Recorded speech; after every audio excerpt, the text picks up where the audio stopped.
Yo, welcome back to another conference preview with the Transfer Portal CFB presented by No Context CFB.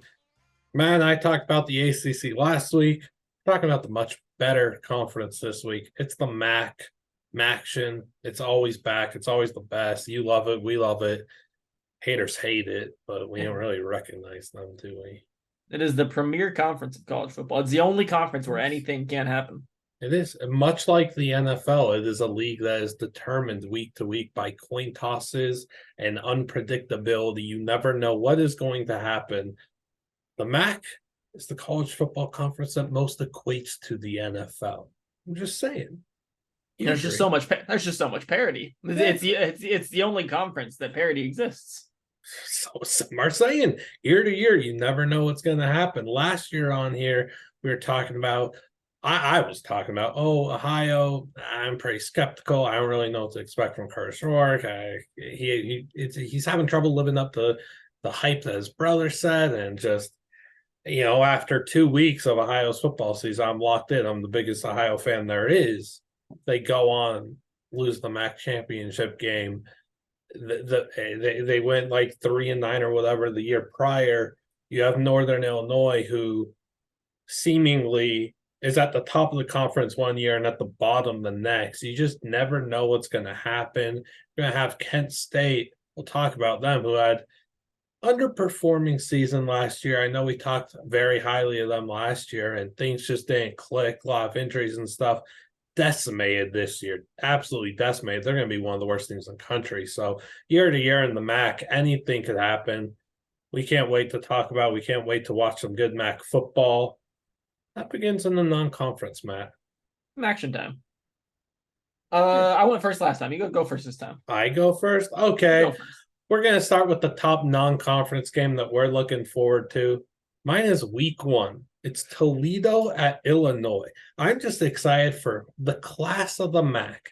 Everyone loves the Rockets. I'm excited for a really good Toledo team with a lot of seniority and a very good coach, Mr. Candle, to go out there against a tough Big Ten opponent, not the upper echelon exactly, but pretty solid program now. It is Illinois. They had a really good season last year. They played great defense. Toledo's offense has a chance to go up against a Illinois defense that has some playmakers. We're talking about even in the trenches, like Jerson Newton and Keith Randolph, and I like Matthew Bailey a lot of safety. So it's going to be a nice test for Toledo, and who knows? Maybe the MAC gets nuts and we're knocking off Illinois in week 1. You never know. I went with another potential upset in week 1. I went with the Miami Bowl. It's the test to see who the real Miami is. It's Miami, Ohio's very good defense against a very, very shaky Miami, Florida offense. If they can stop Miami, can Brett Gabbert put together enough of an offense that they could beat Miami? It's possible. They could take the turnover chain. They could be the U. It's possible. I'm excited to see it. I hope it doesn't happen as a big Miami, Florida fan, but as a big Maction fan, always right for the brand. Big Miami of Ohio fan coming up this year, Matt. Come on. Yeah, so like sticking with the school from Oxford, my best conference game to look forward to. It's a rivalry. It's not the same as the rivalry of the Miami Bowl, but it's Miami of Ohio at Ohio in week 9. It's a pivotal clash between two teams that are competing for their division crown, trying to vie for that spot in the MAC championship game. So I really love looking forward to this game every year. It's going to be two great teams, full force, hopefully full health, and you're looking at two of the better teams in the MAC in that game, so make sure you lock in for it. I also we won the same week for both games. I went with week 9, Toledo at Buffalo, in what I think could be a preview of the conference championship. I think Toledo is the class of the West, and I think Buffalo has a very good chance of taking down Ohio in the East. And this game, if they were able to pull off an upset here, would go a long way in getting them into that conference championship game. I think Buffalo's a very good team. I think Cole Snyder's going to take a step forward this year. And then Toledo, we obviously know what they are. Great coaching. Daquan Finn is a stud. We know what they do, but I'm very excited about this game. Yeah, so both of us go with the Miami, Ohio game and the Toledo game. Really good programs. You'll hear what we think about them later on. Let's go with two key players. I'll let you, two breakout sleeper players first. You go first. My first, I went with Will Kaepernick, tight end out of Ohio, who I think could be in for a breakout year. They have two very good tight ends at Ohio. Kaepernick's more of the pass catcher, while his duo Tyler Foster is more of the road grader. But Kaepernick, he put up about 200 yards last year, which is decent for a tight end. It has another good tight end with it, but I think he could get a lot of production with Rourke this year. I think he could get into the 500, 600 yard range and can be considered for some NFL hype. Yeah, I really like the Kaepernick call. I talked to Ohio tight end coach Brian Metz about their team this season as I wrote our Ohio preview in our magazine, and he was talking up their tight ends a lot. He didn't go and say that they're the best tight end duo in the MAC, but he did say, probably number two. They're up there. They're a really good tight end duo, and Kaepernick's going to break out. For my first guy, I went with Northern Illinois running back Ontario Brown. He had a pretty solid season last year, but I think he's really going to explode this year. You're going to see a lot of strength with him, a lot of good leg drive. I think he just finds a good way of finding his holes and always makes the ideal move to make a man miss. I think he's in for a big time season, going to produce a lot on Northern Illinois team that's looking to rebound this season. He was a sneaky prize picks guy for me last year. He definitely was. He was gashing a little bit in the middle of the year. For my second guy, I went with Gage Larvadane, transfer at Miami, Ohio, transferred from Southeast Louisiana. He is a speed demon, and on a team that needs a wide receiver to take a step up, I think there's a potential that he could do that. He had 730 yards, the big play threat at Southeast Louisiana this year, and I think he could put up similar numbers this year. Like that call. I'm going with Ball State tight end, one of the two. Yeah, Bray Hunt. I'm going with Tanner Koziol. I feel like maybe I'm cheating here calling him a breakout or a sleeper pick, but I don't feel like he's being talked about enough at all. I mean, he did make all MAC first team last season as a freshman. We're talking about a 6'7", 230-pound beast with NFL potential. He and Hunt both have it. It's one of the better tight end duos in the entire country. You're going to see Koziel produce a ton. He's going to have more than the 7 touchdown catches he had last season. I would look for double digits. He was tied for 5th most in all the FBS for a tight end, and he was 2nd most among all freshmen, regardless of position. So he's going to be in for another monster campaign, and I just don't think people are talking about Tanner Koziel enough at all. I mean, the height, the catch radius, the movement that he has after the catch, like, you watch him, he's league ready. He's not league ready, but he's a league guy. He's a league guy. The tight end group is very deep in the MAC this year. It is, much unlike the Sun Belt. Sorry, Sun Belt, for taking a shot. I'll be also previewing your conference, so look forward to me slandering your Titans. It's a stride. They didn't deserve that. They didn't deserve that. I'm sorry, Sun Belt. Please, I apologize. Key players, Matt. Key players. My first, so key players, again, we're talking about guys that aren't stars, but guys that are going to be very important to the success of their team. And the guy I went with first is Booby Curry, wide receiver out of Buffalo. He's someone, if I remember correctly, you liked a lot early at Arizona. I did. He didn't get to see the field enough. And he didn't see the field a lot that last year, but the Buffalo lost a couple of receivers this year, and I think he's going to be able to step on the field. And I think if he and Cole Snyder can form a good connection, I think there's a chance he steps up and is a wide receiver 1 for that offense this year. Yeah, I love that call. For my first key player, I did go with the star, but again, this is someone that probably doesn't get talked up enough. It's a day 2 potential pick in Toledo corner Quinion Mitchell, who made first team All MAC last season and even was a second team All American per Walter Camp, Phil Steele, PFF. Like, this guy is an absolute dog. Sticky in coverage. He doesn't give you any room to make a move, to make something happen. He have 6 interceptions last year, if I'm not mistaken, he had 4 interceptions in that one game, if I'm not mistaken, as well, 2 pick sixes. Quinion Mitchell's a dog. I've been talking him up for a long while now, even before his breakout game. So look out for Quinion. He's definitely a stud. Like, easy draft potential, should go early. My second guy, I went with quarterback, which we haven't gotten a lot of here, but Burt Emanuel Jr. out of CMU. I think if he takes a step, if he can be we know what he can do with his legs. He's phenomenal with his legs. He's absolutely electric. If he can take any kind of step forward and be a passing threat, he doesn't have to do a ton, but enough that it's a threat. The Central Michigan offense could be dangerous this year.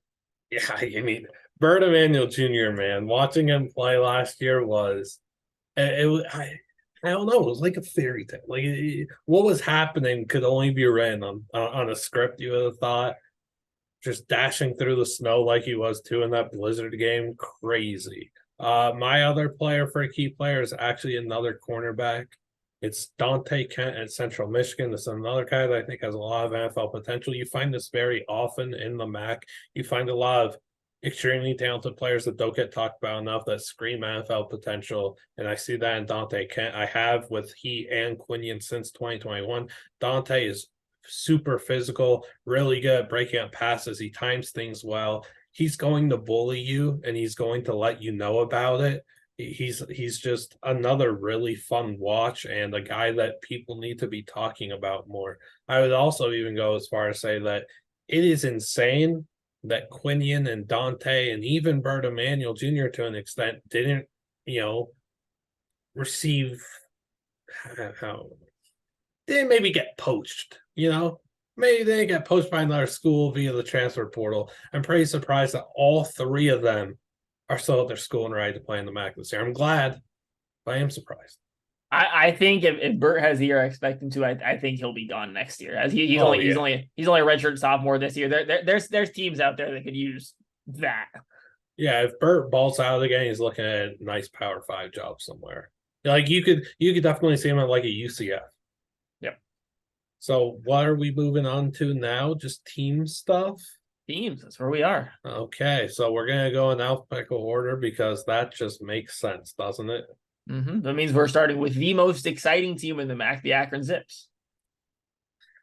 Ooh, Akron. Don't worry though. Akron is not as bland as you would think. Alex Adams as an exciting receiver. You've got the incomparable DJ Irons at quarterback. This is an Akron team that went 2-10 last year, but things are looking up.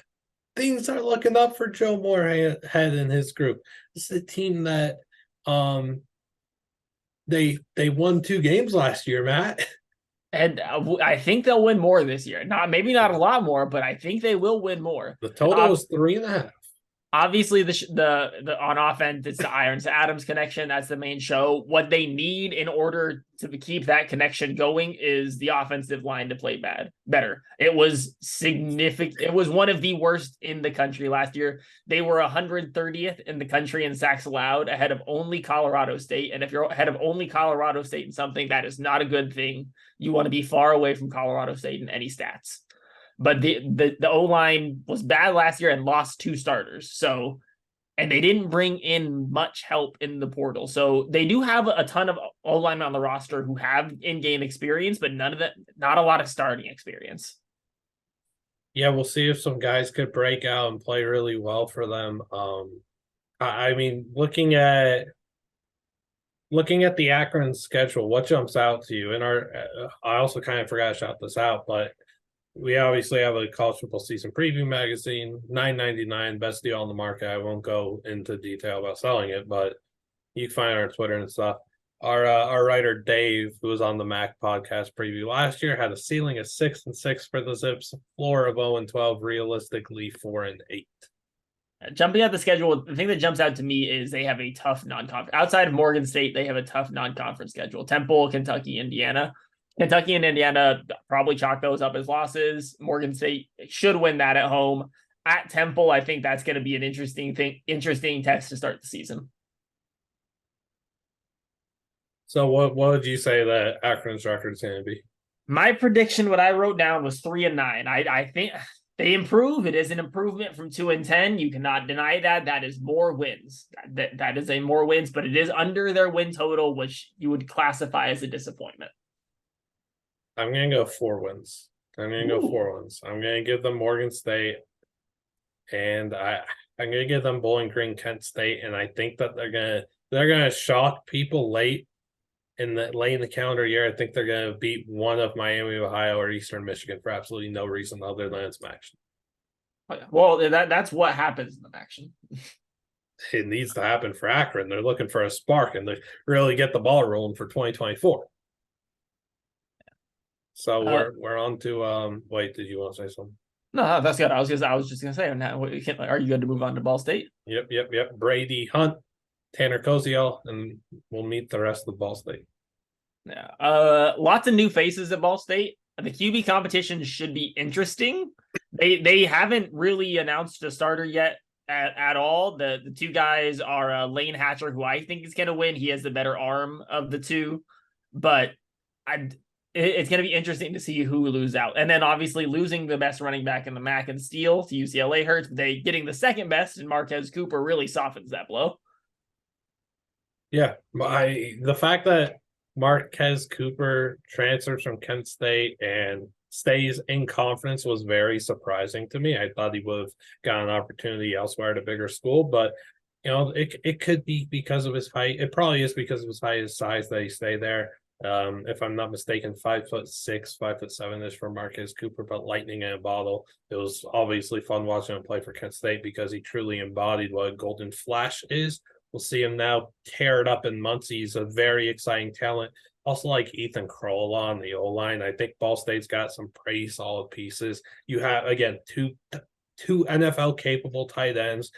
Marquez Cooper would be an NFL guy if we threw away the fact that he's like 5'6", 5'7". They've got a lot of really good players on this Ball State team. And, the win total's 4.5. I just think that's too low.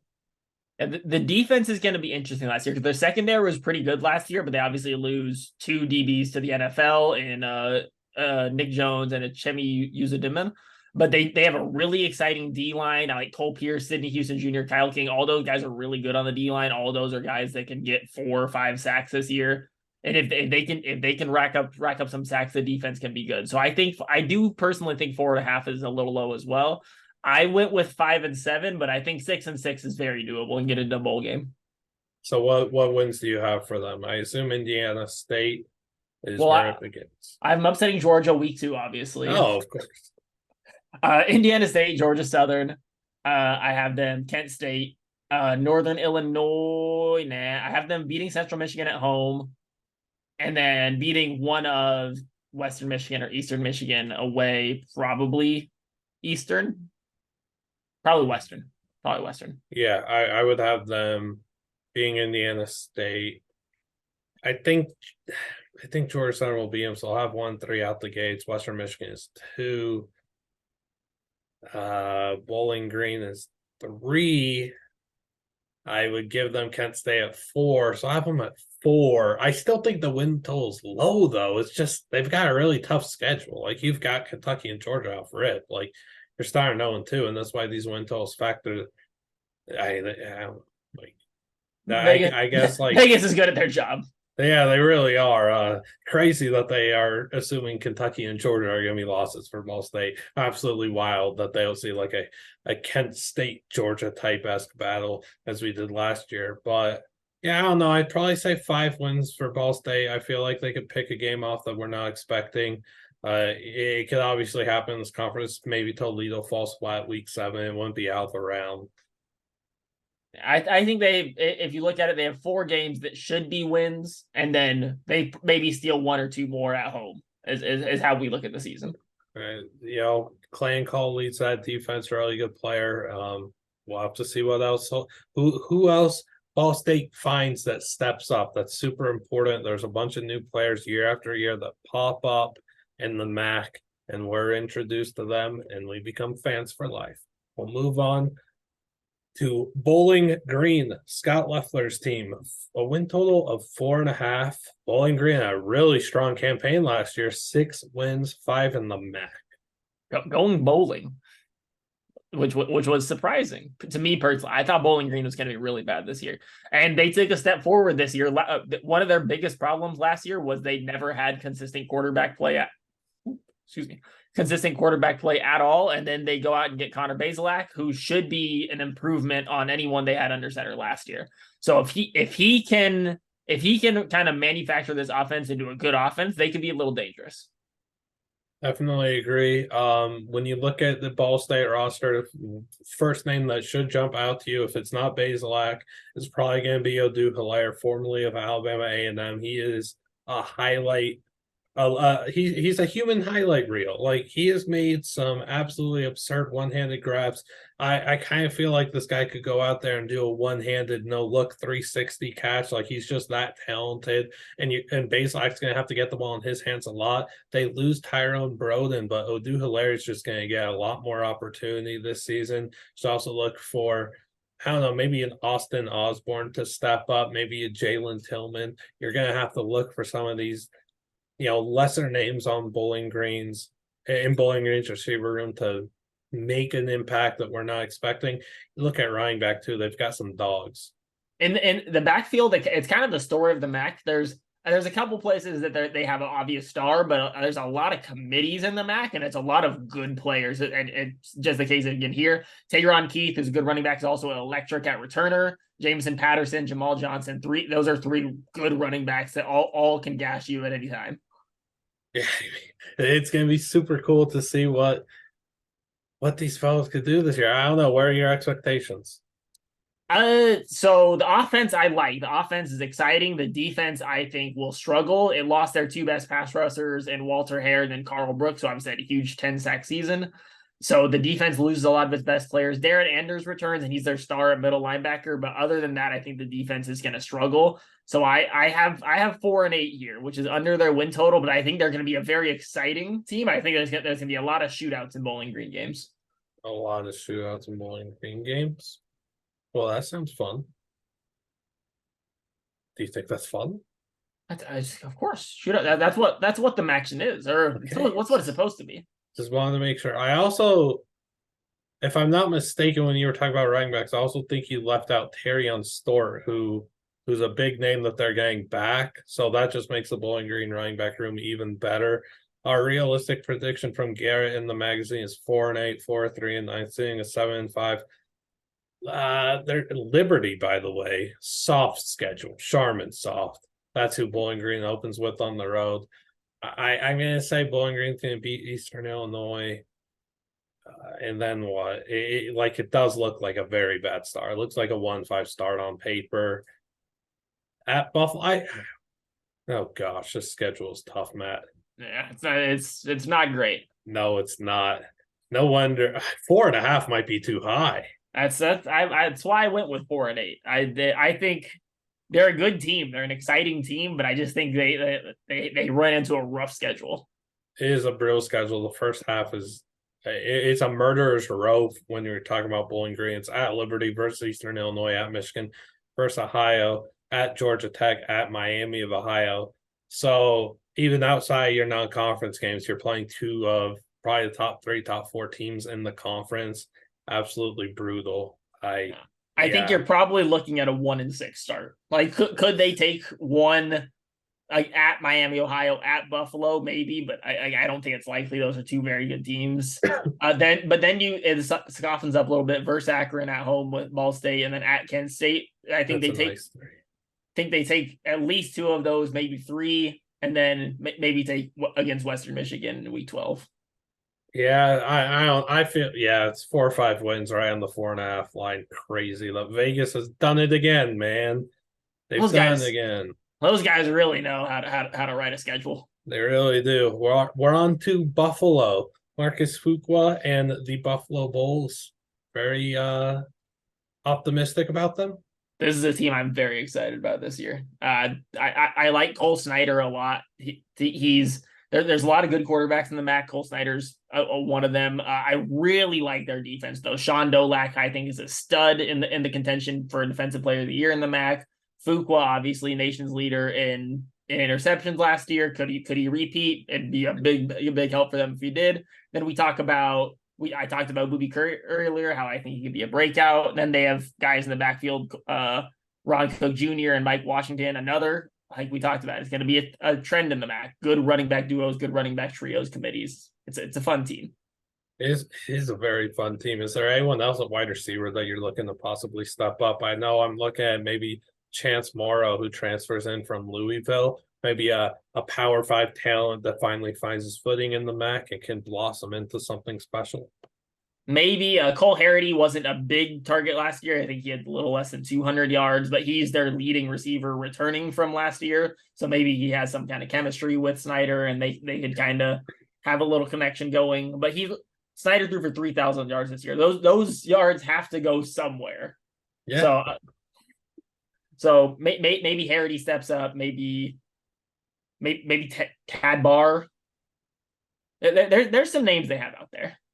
Yeah, I also don't remember if you mentioned him on their defense, but I do like Jay and Oliver at corner as well. Looking at Buffalo's schedule, what are you thinking? What stands out? I have 9-3, which is well above their win total, but I really think this team's good. Obviously, Wisconsin is tough, Louisiana, and maybe Fordham they should win. I think they beat Liberty at home. Then beat Akron, beat Bowling Green at home. I think their losses are at Toledo. I think they probably lose that one. At Miami, Ohio, and then at Wisconsin, or one of at Miami, Ohio, or one of at Louisiana. I think they lose Wisconsin, lose Toledo, and then lose one of away versus Louisiana or Miami, Ohio. I think they go 8-4, 9-3, but I think 9-3. Yeah, I'm around the 8-4 mark. I think that they're going to be like, this is a team in this conference that they play in the tougher division. Like, just straight up, they play in the tougher MAC division, and it's going to be very interesting to see who reps in the MAC title game. You're leaning Buffalo early, though, it seems. That's where I'm at, but obviously it is the MAC. It could be pretty much anyone. It can't really be Kent State, but it could be pretty much anyone else. Sorry, Kent State. Yeah, again, I'm in the 8-4 range for Buffalo as well. And I really hope that Booby Curry breaks out. We're on to Central Michigan now, where, hey man, we still don't even know who is starting at quarterback. It might be Bert Emanuel Jr., it might be Jace Bauer. It could be both of them in a little QB committee.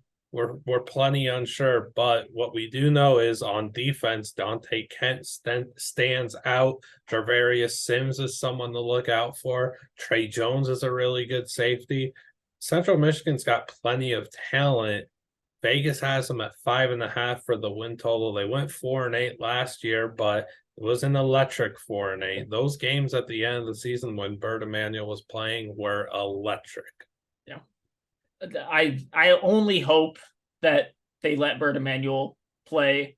Maybe do a little 2 QB system where if we need like a 3rd and 12, we could put Jace Bauer in. But let Bert Emanuel cook. Let him be exciting. Let him be fun.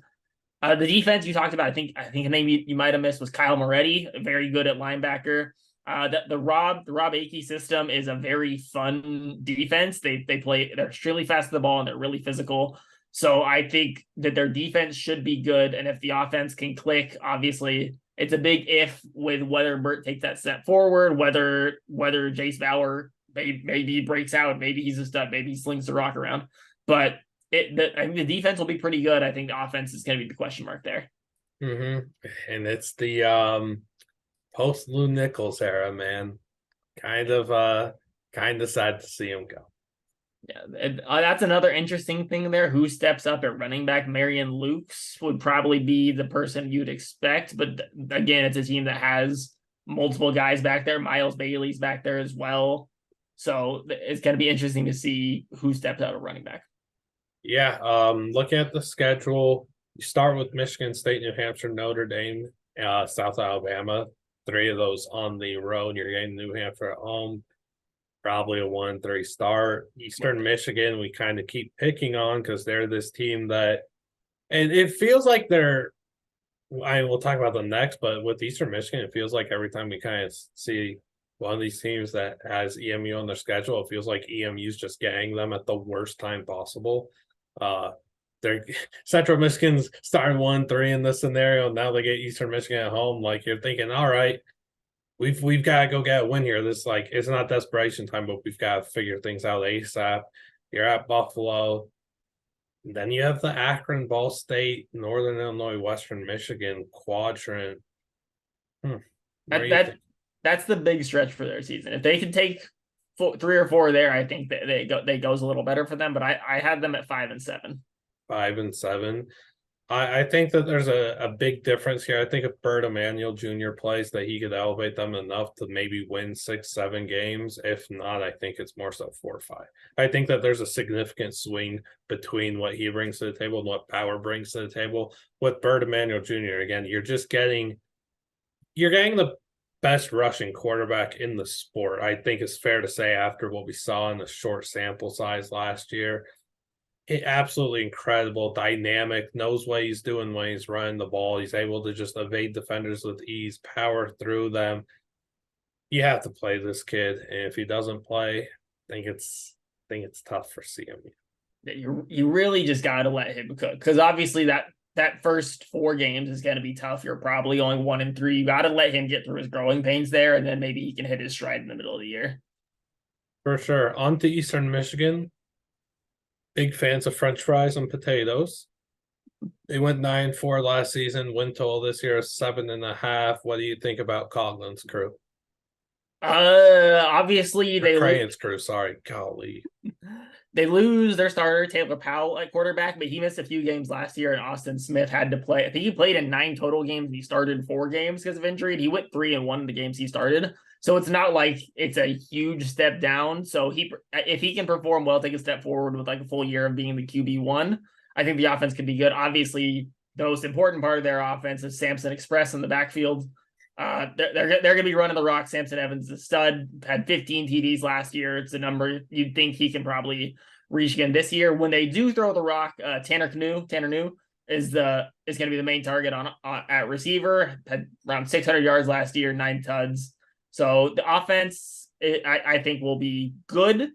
The defense, their best strength is linebacker. They have one of the, if not the best linebacker duo in Chase Klein and Joe Spracio. And they have a couple good guys in the secondary as well. Joshua Scott and Kempton Shine are both 2 good players. Yeah, and they lose some big names from last season. You talked about Taylor Powell in the CFL, City Show, Jose Ramirez. Like they lost some key guys. Dylan Drummond, yeah, Hassan Beydoun. Like it's gonna be really interesting to see how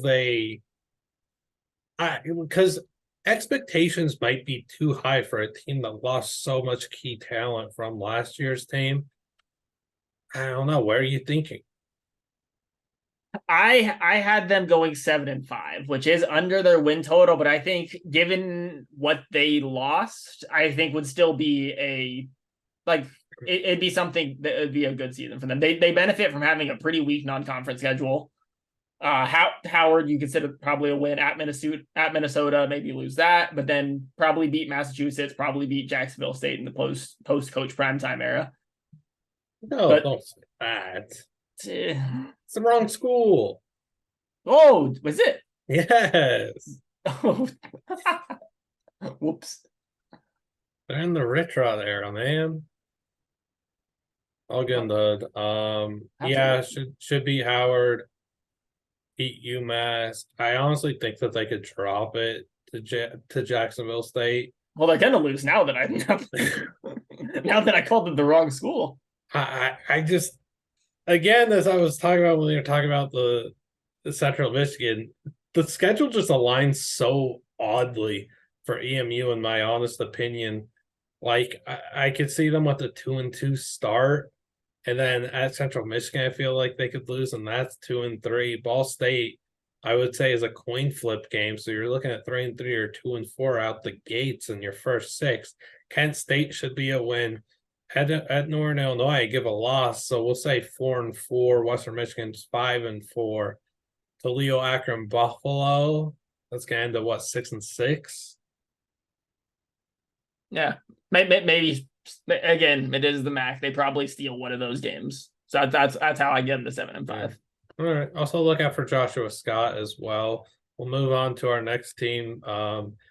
Yikes. It's Kent State. They went through the most devastating offseason that any team in college football had to deal with. You lost Colin Schlee to UCLA. You lost Marquez Cooper to an in-conference opponent. You lost Devontae Walker to UNC. Dante Cephas to Penn State. You lost your head coach to take an offensive coordinator role at Colorado. You lost a whole lot more that we can't even get into because this team's going to lose a lot of games this year, and that's what we need to focus on. I was very high on Kent State last year in the flash fast offense. They went 5-7. They should have done better. They under-exceeded, dealt with injuries. Now I don't even know where to begin. The win total's 2.5, and I think that's too high. I would agree. It's never easy to win in college with a first year head coach. Then on top of that, a new quarterback, new number one wide receiver, new running back, 10 of your 16 players who played significant snaps on defense gone. It's gonna be a rough go for the Golden Flashes. To call it a transition period is nice. It's just gonna be a bad year of Golden Flash football. Bloodbath. Yeah. Yeah, they're gonna get picked on a lot. I didn't exactly love what I saw from Devin Cargman last year. But hey, I said that about Rourke last year, and he went out and is one of my favorite players now. So maybe Cargman replicates that. I like Trell Harris at receiver. I like Xavier Williams a lot at running back. He's got plenty of juice, but it's a wasteland. It's a wasteland. The running back room, I think, is the most interesting probably part of this team. So obviously Xavier Williams and then Kai Thomas back there are both two guys that had really good 2021 seasons and then had either injuries or just didn't get on the field in 2022 and had big down years. But both of them had over 800 yards in 2021. So if one of them, maybe both of them takes a step forward, maybe they get over 2.5. Maybe. Yeah. Now, how do they get over 2.5, Matt? Because they're playing at UCF, so they're opening with a loss. Playing at Arkansas, another loss. Kent State plays a tough non-conference year after year. Central Connecticut State, you're going to have to hope is a win at Fresno State. So we'll say a 1-3 start. 3 absolutely brutal road games to play. And then you're starting conference play with Miami of Ohio and at Ohio, and then at Eastern Michigan and versus Buffalo. That is murderer's row to begin your MAC season and your season at whole. That's 7 of your 8 games are extremely tough, and you're staring at 1-7 at the start, and then you've got to go to Akron. We kind of talked up Akron a little bit. Don't expect the Zips to be a free win, right? So like Akron's gonna be a much better team than people expect. It's gonna we already talked about them, whatever. Bowling Green's like another team that's probably just better than Kent State. Ball State, I don't think they're gonna win at Ball State, and I don't think they're gonna beat Northern Illinois. I think there's one team on there, and it's Central Connecticut. I think the one team that they win is the FCS team that they I think it's that bad. I wrote down 2-10. But we'll get to something later in my hot takes that may contradict that. But 2-10, I think 3-9 would be a huge year for this team. It would be a massive accomplishment. If you look at the ceiling, floor, and realistic that Dave did for it, he had 6-6 in the ceiling. The ceiling's 3-9. I struggle to see 6-6. I think the ceiling's probably 4-8. If they can completely overexceed all expectations, 2-10 I think is probably realistic. Floor 1-11, I agree. They should beat Central Connecticut. You can only hope they beat Central Connecticut, because if they don't beat Central Connecticut, they might not get a win until midweek match in action. So they might, if they might not get one at all. Yeah, if they don't beat Central Connecticut, Kent State might not win a game until 2024. Yeah. I think the realistic ceiling and floor, the ceiling should be like 3-9 or 4-8. The floor should be 0-12, and realistic should be 1-11 or 2-10.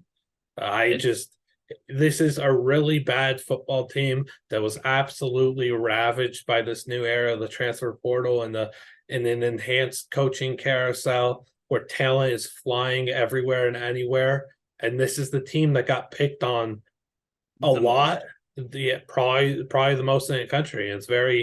These are the repercussions. A new staff comes in here and they have to deal with this. And if they defy logic and they win 3, 4, 5, 6 games somehow, like if they win 3 games, I think it's an accomplishment. If they win 4, I think they've won the Super Bowl. If they win 5 and shrine this team into the Kent State Hall of Fame, if they win 6 and go bowling, this is the best team in college football history. They're going up against a more loss than I think it's in terms of like what they're losing, like losing a head coach, losing quarterback, losing a running back. Obviously, those are more influential than losing like a couple of linemen. If they're able to go 4-8, it's a massive. Massive is understating how good that of a season that would be for them. It's not even like that they has lost a quarter. Like they lost a Power 5 quarterback in college league who goes to UCLA and will compete for his starting job. They lose an all-conference running back. They lose 2 NFL talent, like 2 NFL caliber receivers in Devontae Walker, who I think could be a first-round pick, and Dante Cephas, who could be a day 2 pick. That is gargantuan talent to lose. And then the the head coach, Sean Lewis, who's built this program, who has implemented the flashy and the fast offense, and he goes and takes it to be with Dion. It's like, it's just brutal. So I feel bad for Kent State. This is tough. They don't deserve this, but yikes, man.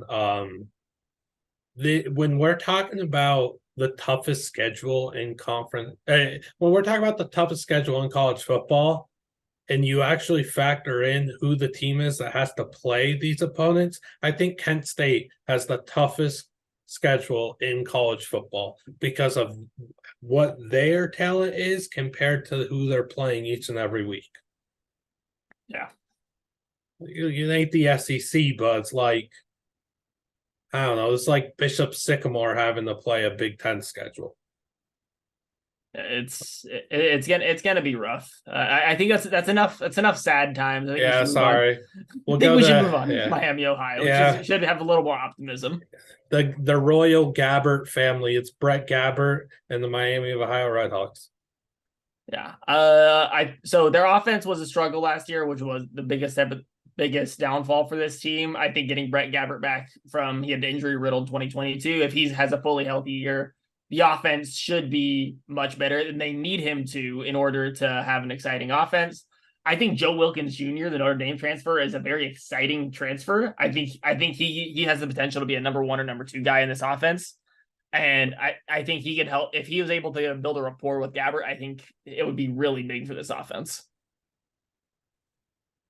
Yeah, when you're looking at defense, I really like Corey Suttle. I believe we have him as an All-MAC player. I think Matt Salopek's another really good player. Jacques Warren is someone that I'm very high on. I don't think people talk about him near enough. He's very strong instinctually. Love his ball hawking skills at safety.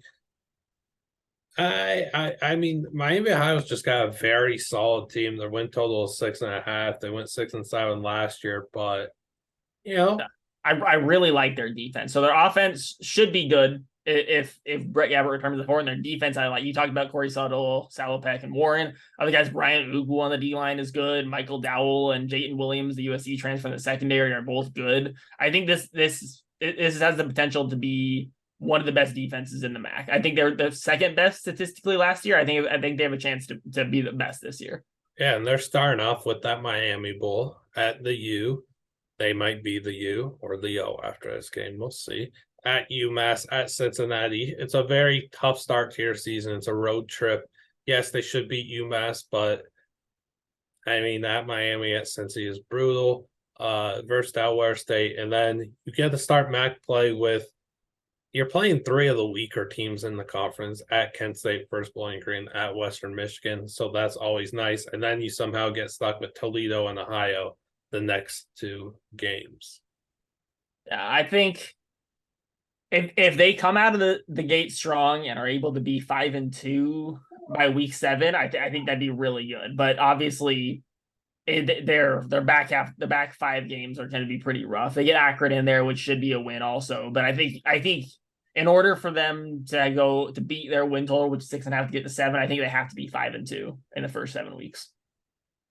Yeah, I could see them winning their first 5 games. I could see them beating Toledo as well.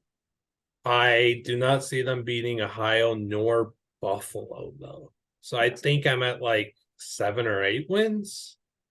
I put down 7. I think it's either going to be 7 or 8, depending on if they get an upset against one of Toledo, Buffalo, or Ohio. I might need to call it up. So I would say 8 wins for Miami of Ohio. It's just gotta love watching Brett Gabbert play some football. We'll find out who steps up at receiver after the loss of Mac Hippenhammer. But Miami Ohio is going to be a good team. Again, that defense is deadly. Yeah. On to Northern Illinois, who I've got high hopes for after a 3-9 season last year. Matt, what do you make? I'm gonna let you cook here because you were talking up Cook. you were talking up Northern Illinois during the ACC preview, which I don't even Yeah, know how they got involved, but you were yeah, talking them up, so I'm gonna let you cook here with Northern yeah, Illinois. that happened. I like Northern Illinois a lot, as we've spoken about a ton already. You go in the MAC, you could be at the top of the conference one year, at the bottom the next, and then back in the mix the next year. I think that's the case for Northern Illinois, who was at the top in 2021, at the very bottom in 2022, and I think they're going to be in the mix this season. I think they're the MAC's dark horse darling this season. I think it's okay that they lose Harrison Whaley at running back. They're getting Ontario Brown, Gavin Williams, who's a very strong 1-2 punch. Ontario Brown, as Alright says, is going to be a breakout back for them. Trayvon Rudolph is a game-breaking talent at receiver who they never had last season due to, I believe it was an ACL injury before the season. So you're getting that deep threat back who all he did, the former walk-on, all he did when he played for Northern Illinois was catch lightning. It was deep reception after deep reception after deep reception, going for like 200, 300 a game, seemingly. So I really like what Northern Illinois has. And what's very important here is that this is a team that, yes, was 3-9 last year, but they never had stability at quarterback. We're talking about a team that had like 5 quarterbacks play last season. Rocky Lombardi was hurt. Ethan Hampton was hurt. I think Cremascoli came in and was hurt too. They always had someone come in at quarterback and get hurt. But even when Rocky Lombardi was playing, like they competed with Vanderbilt. They competed with Kentucky, and Ethan Hampton, when he came in, he was still a good player. They played in a lot of close games, and they just didn't win the coin tosses that they had won, the coin flips that they had won in 2021. So I think Northern Illinois could find a way to get on the right side of the ball this season with sustained quarterback play. I don't care if it's Hampton, I don't care if it's Lombardi. One of the two is going to get done. The offensive scheme relies on the run heavily and then just finding big plays in the passing game. So I think Northern Illinois is going to succeed, and the defense is really good too. CJ Brown's a player. Devontae O'Malley's a player. Yeah, I think that's the most optimistic look at this team, is that they were really bad in one-score games last year. I think they were 2-7 in one-score games last year, and the teams they played in like 2 one-score games were good teams. You talked about Vanderbilt, you talked about Kentucky, Ohio. They played to a one-score game. Tulsa, they played to a one-score game. Like they played good teams to one-score games. So I think that is the most optimistic look at this team. The big question, obviously, who is going to step in at quarterback? Is it Rocky Lombardi? Is it Ethan Hampton? You would think Rocky Lombardi, as the incumbent-ish starter, would take the job, but if Ethan Hampton's able to give him a push, he would reportedly really good in the spring this year. So maybe he gives him the push, and maybe he grabs that job by the reins. Yeah, I like Hampton a lot, but again, whoever they play at quarterback, I think they'll be okay with. Rocky Lombardi's been in college since 2000. You'll have his confidence and leadership and just solid play, or Hampton I think has more upside. I think they've had a really bad taste in their mouth since they got blown out by Akron to end last season. Their win total is 5.5. I would smash the over. Mitch wrote about them in our magazine. He put ceiling at 9-3, floor 4-8, realistically 7-5. What about you? I had them for 6-6. Okay.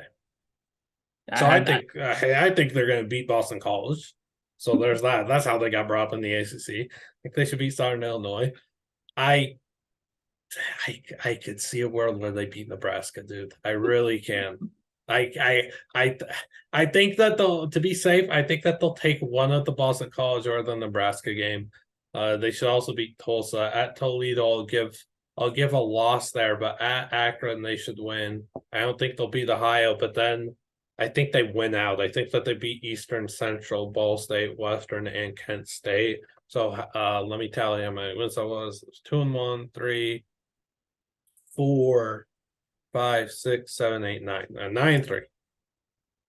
I think that it's a very real possibility that they win their last five, and they definitely should win their last four. So I think if they're able to muster through that middle half of the season, I think 8-4, 9-3 is definitely very doable. I think 6-6, 7-5 is where I'm at. But again, all of those numbers that we just talked about are well over the win total at 5.5. So if you believe us, this is a team that should exceed their win total. Yeah, they have an identity. They want to run the ball. They want to hit big plays in the passing game, off play action and stuff. Thomas Hammock has a system in place, and they thrived with it. They crushed it in one-score games in 2021. They didn't in 2022. You would think, much like the NFL, year to year, that the coin flips even out. Does it happen for Northern Illinois this upcoming season? I think so. I think they're going to be a lot better than people give them credit for.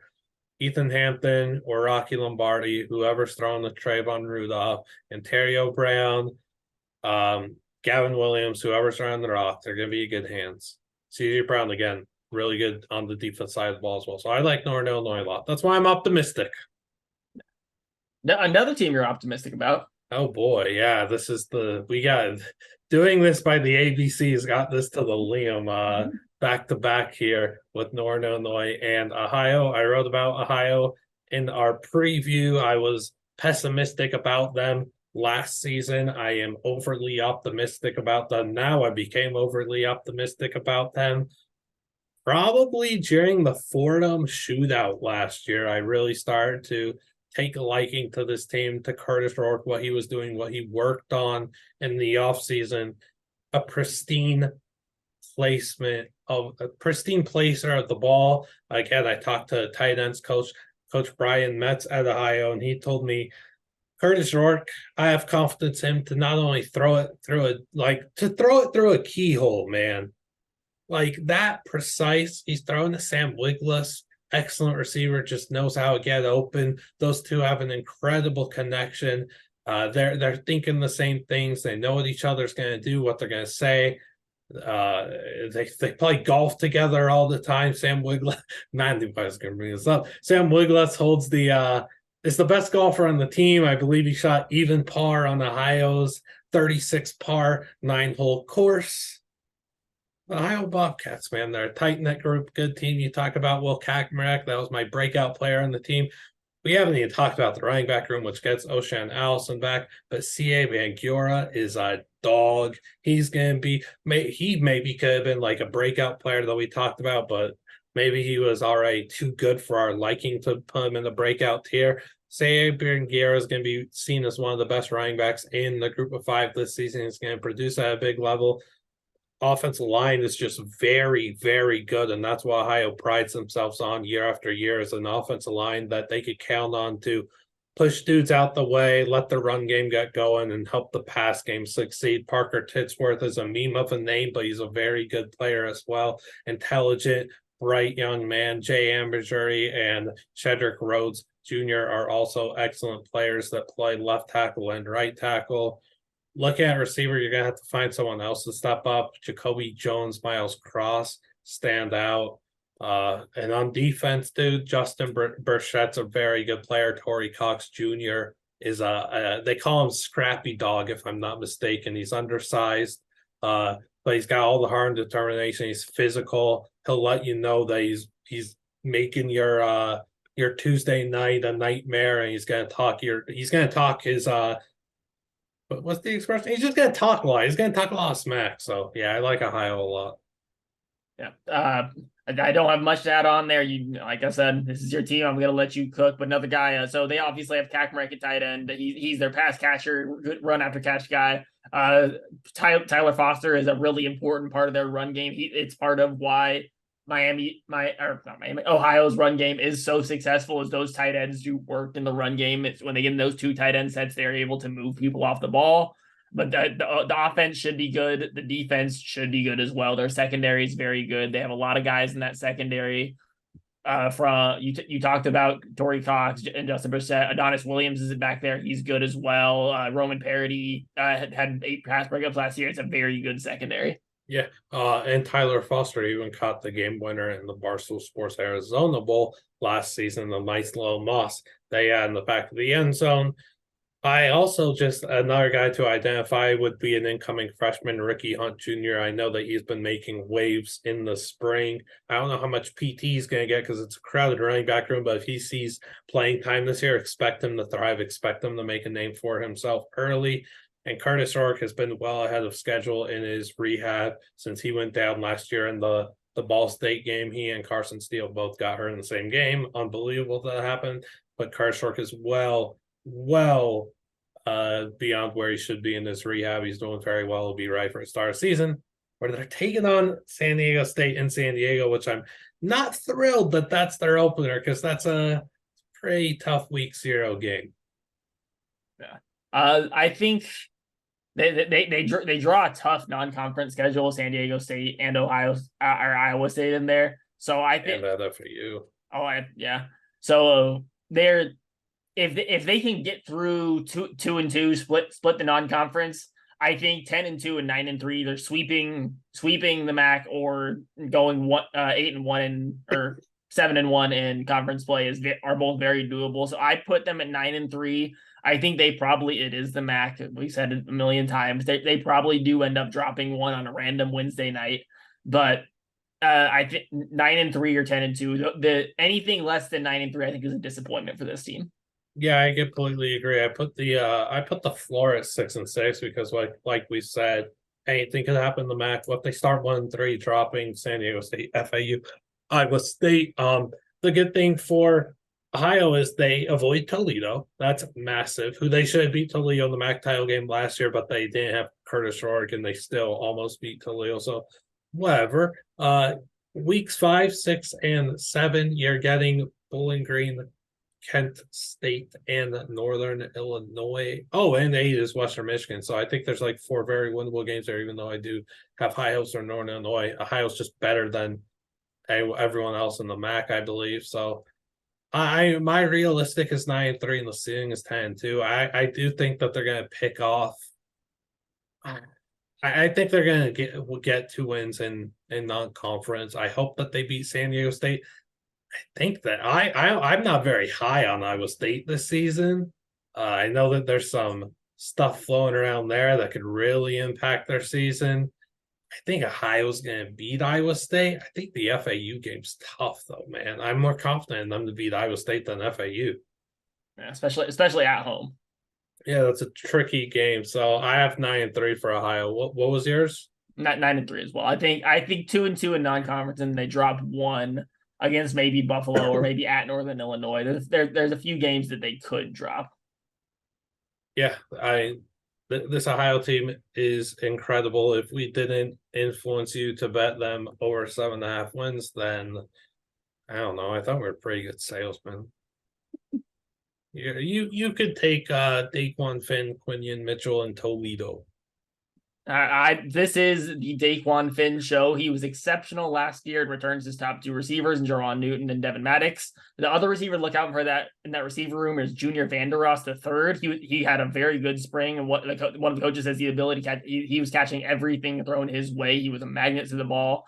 And then the O-line was good last year and should be very good again this year. They return. I think all of their starters, maybe one. They had one guy that kind of manufactured. Then Nick Rossi is the leader, his first team All-MAC at tackle, and then the defense very good as well. They had the best statistically the best defense in the MAC last year and was 18th in the country, which for a MAC team is very impressive.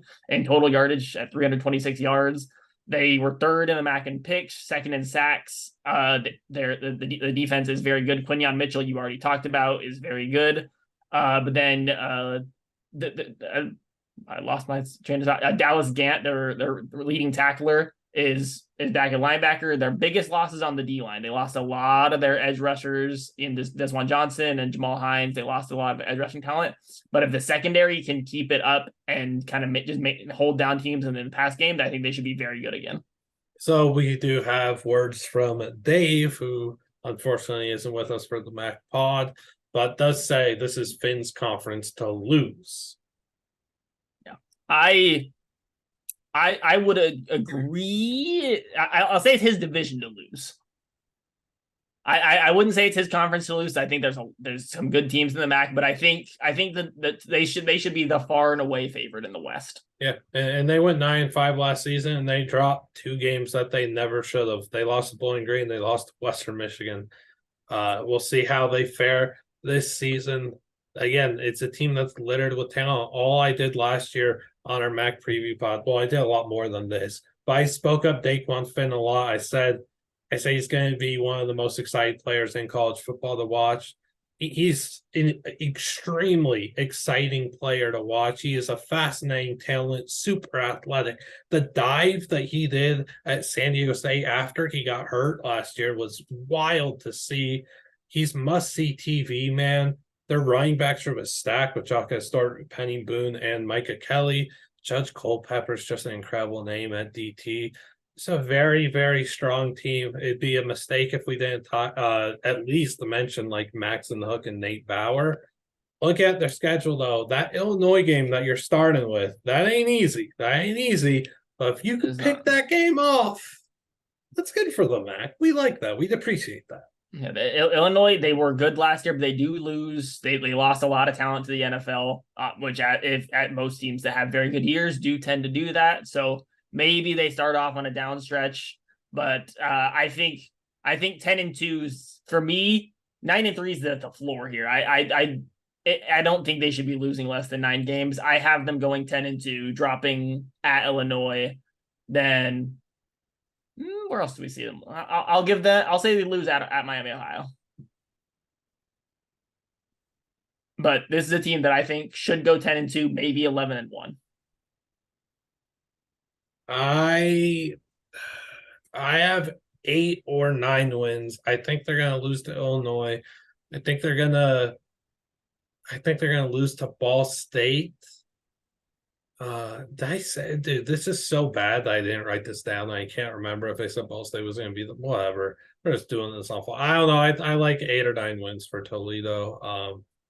I do think that Northern Illinois has the upper hand on them, even though I see Toledo beating Northern Illinois week 5. I think Northern Illinois is going to be able to outlast in the MAC division, in the MAC conference championship race. Most MAC teams that make it to the conference championship don't make it back the next year, so maybe we do see a down year. But I just think Daquan Finn is too good for that. I do too, and I think they're a well-coached team with Coach Candle, but regression happens in this conference, and I have seen year after year as a Toledo believer, as a Maction diehard, Toledo be dropping the most unreal games that they never should, and that was evidenced by the Bowling Green and Western Michigan ones last year. So if they went out there this year and like lost to Ball State and Miami of Ohio back-to-back weeks, it wouldn't be surprising for me. Like that week 7, 8, 9 stretch, they could very well lose 2 of those games, and it's just going to be Max and diehards on Twitter blowing up everyone's timeline of, yikes, here we go again. The same Toledo story as always. This team just can't live up to the expectations. And if that happens again, devastated. Yeah. We want to move on to our last team. Wow, it's really our last team. We're going to Kalamazoo. It's a famous quote that a lot of people in life have said. Did you know that? I did not. Yeah, I just said it for starters. So a lot a new regime in Western Michigan, a lot of new coach, all for first year head coach and offensive coordinator. We're thinking it's probably going to be some sort of air raid offense, a pass heavy offense, and the question is who plays quarterback. They had a quarterback competition between 3 guys, and then Salopek and Bourget took the most of the snaps. And then after camp was over, 2-year-old Dominion starter Hayden Wolf transfers in. And now we're thinking he's probably the starter. He has the most starting experience of any of the guys in the competition, but does he have enough time to mesh? That's obviously something we're gonna wait and see. When he does throw the ball, they have a decent group room receivers. They were obviously overshadowed a bit by Corey Crooms last year, who was extremely good. But a few guys that are out there, Jelani Galloway and Anthony Sambucci, both are really good after the catch guys. They're both going to make a guy miss if they catch the ball. So I think those are going to be his two main targets when he's throwing the ball. But the question on offense is who is going to be the quarterback and how well does he mesh with that offense? Yeah, so I just, to put it bluntly, really don't like any of the quarterbacks on their roster. I didn't like watch any of them last year, and I especially did not. I'm not a huge Hayden Wolf guy, so that's not good. I think, in addition to that being a big question, is finding that next receiver. Western Michigan, time and time again, they have prolific receivers that go on to do great things and get to the NFL. We've seen it with Corey Davis, we've seen it with Sky Moore. Corey Crooms transferred up to Minnesota. There's some other ones I'm not mentioning just because there's so many and I can't remember off the top of my head, so I'm sorry. I think Nate Anderson's their next guy. I would look out for him. 6', 175, redshirt freshie. He played in 4 games last year. He had 6 catches for 39 yards against Northern Illinois. He's the guy that I would look out for to break out in Western Michigan's receiving room. And then I like Marshawn Nealand a lot at the end, and Kenny H. Lovely at corner. We did a really cool feature story on him in our magazine. He's one heck of a player. Western's win total is 3.5, though, man. They won 5 games last season. I'm not thrilled about them this year. Dave gave them a ceiling of 8-4 with a floor of 2-10 and realistically 5-7. Again, the win total is 3.5. I'm probably closer to that floor than anything. I think 3-9. I think the defense, they're well coached. Louis Bizito is the one kind of holdover from the previous coaching staff. This is the 7th year there, and so there's a lot of familiarity with him and the team at least. However, they lost a lot of their starters. You talked about Marshawn Nealand and Kenai Lovely.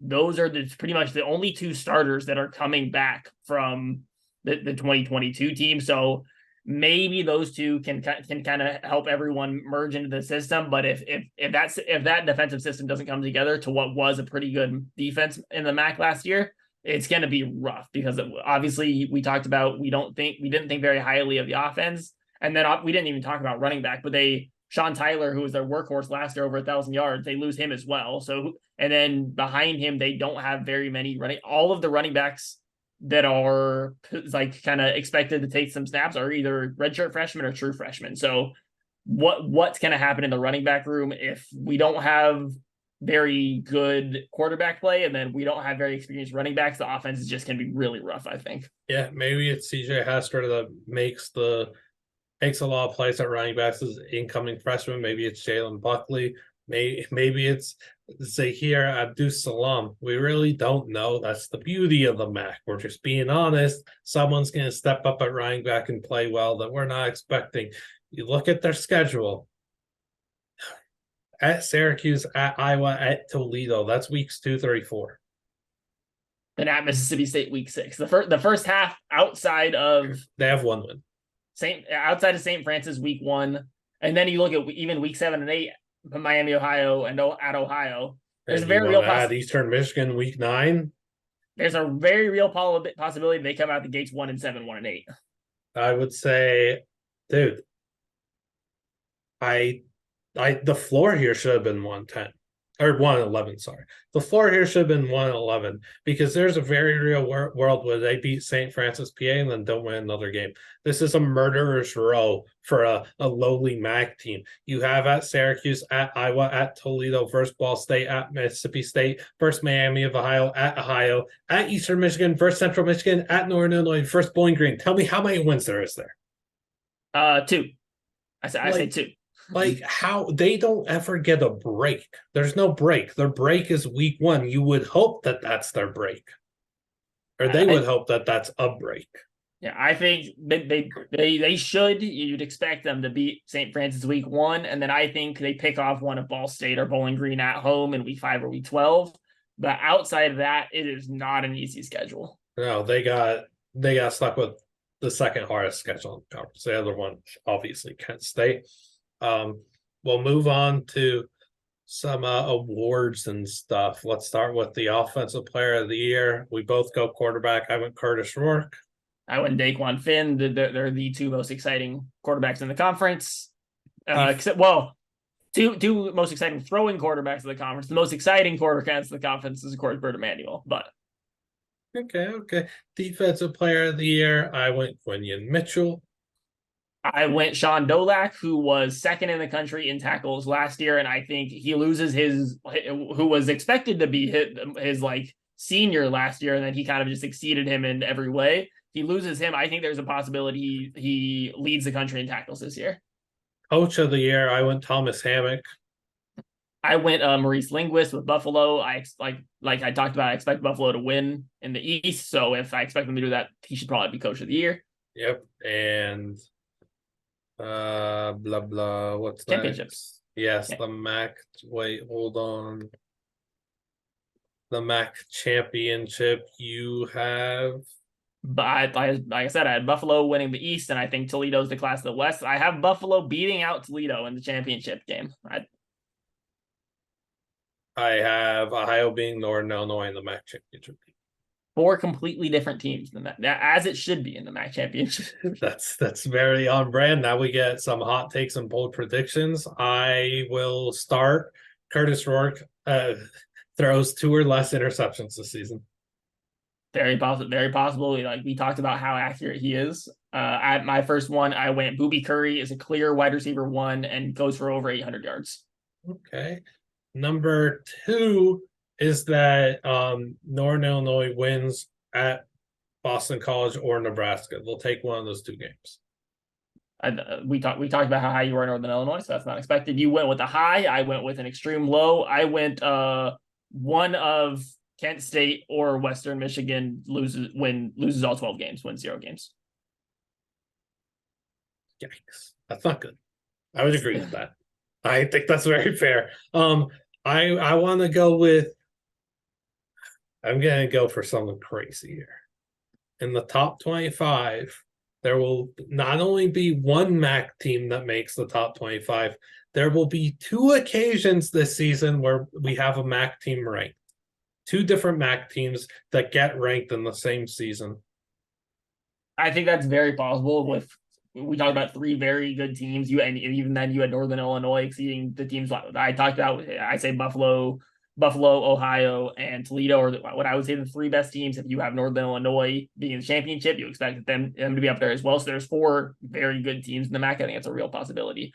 My last one, I went with another stat one. Bert Emanuel Jr. rushes for over 1,700 yards on the ground. He's playing a video game. If you look at so we take out the first game where he started, or where he came in about halfway through, and you look at just the last 3 games, he ran for 478 yards. Divide that by 3, you're getting 150. Multiply that by 12, you're at 1,800 yards. So he was on pace in the last 3 games for 1,800 yards. Now, obviously, teams know what to expect with him now. Maybe he doesn't get the full time there. But I think if he gets the chance to play all 12 games, I think there's a very real chance he puts up at least 1,500. I say 1,700 yards on the ground. Love it. That'll do it for our MAC preview. I hope that you enjoyed all our MACtion action. Please check out our college football season preview magazine 999. You can find it on Twitter at TPortalCFB, at No Context CFB. If you're watching on YouTube, make sure to like and subscribe. Apple or Spotify, please rate us 5 stars, like us, show people the links and help them start listening to us and all that good stuff. We appreciate y'all. Hope you enjoy the rest of our conference previews, and we can't wait for college football to actually start so we could stop trying to predict stuff. We want to talk about what's happening. Yeah. We want to be right already. We want to be in the action. We are the action.